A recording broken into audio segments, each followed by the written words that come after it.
They say love conquers all, but what if you give your heart to someone who will never see you as enough? Sometimes love alone is not always enough. Stay with me and listen to the story because this one might actually change the way you see love forever. This is a story of devotion, disappointment, and a painful truth. So let's dive into it. The wedding that felt like a funeral. Richard stood at the altar, staring into the eyes of the woman he had fought so hard to win. Olivia was everything he had ever wanted: graceful, intelligent, and stunning. As she said, "I do," Richard felt an overwhelming sense of relief rather than joy. Deep down, he knew Olivia did not love him the way he had loved her. But he was wrong. Maybe she never did. Olivia always thought to herself it was not enough, it was not the perfect man, he was not the most handsome or the most wealthy or the smoothest talker. Richard loved Olivia with a devotion that could move mountains. He believed that with time she would see past his flaws and love him the way he loved her. He was actually wrong again. Richard was a guy with too many flaws. Olivia always complained at any small thing he did. Olivia would always sign too often when he spoke. She would always correct him whenever he pronounced some certain words. She would always feel disgusted whenever he laughed too loudly. She told him his jokes were not funny enough. His touch sometimes felt suffocating.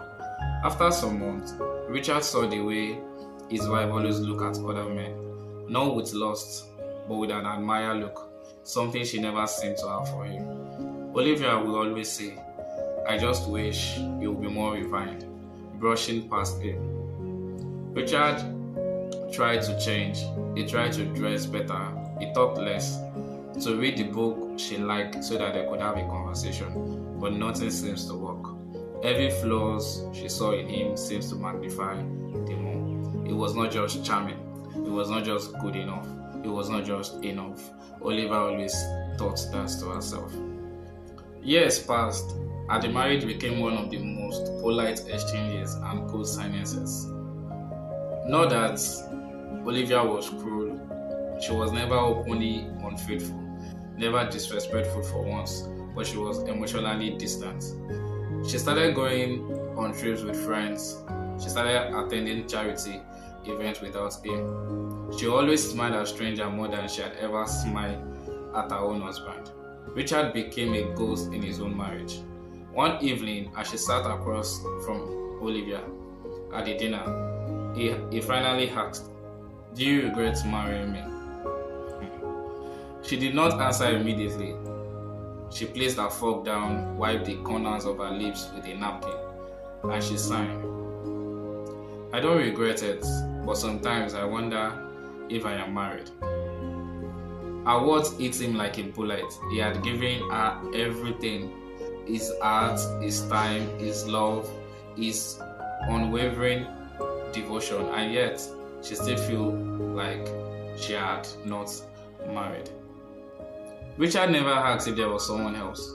He did not need to because he always see the way Olivia always blushed whenever she tested someone late at night, the way she always hummed song when she thought he was not listening, the way she dressed differently as if she was trying to impress someone else, someone new. So Olivia did not bother asking if she had seen someone. One evening, as she prepared to leave for another work dinner, he asked, "Is he a better man than me?" She looked at him with something that resembled pity. "It's not about better, Richard. It's about connection, and we have lost ours." Richard looked sad, but he knew the truth.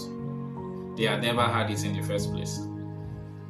Fast forward, they had to divorce eventually. The divorce was clean, simple, and emotionless, just like their marriage had become. Olivia moved on quickly, but Richard did not. Richard saw her after some months, walking hand in hand with another man, laughing in a way she had never had with him. For years, Richard questioned himself. Was he truly unlovable? Had his flaw been that unbearable? Or had he simply been the wrong man for the wrong person. It took him years to realize the truth. It took Richard years upon years to realize the truth. That some people will never love you the way you deserve. No matter how much you change, no matter how much you give in the relationship, they won't just love you the way you deserve. Sometimes the most painful love stories are not about the love that ended, but the love that never really began in the first place. So that is it. So I hope you learned something from this story. Do not forget to follow my page, leave a comment, and like my post if you actually enjoy something and learn from this story.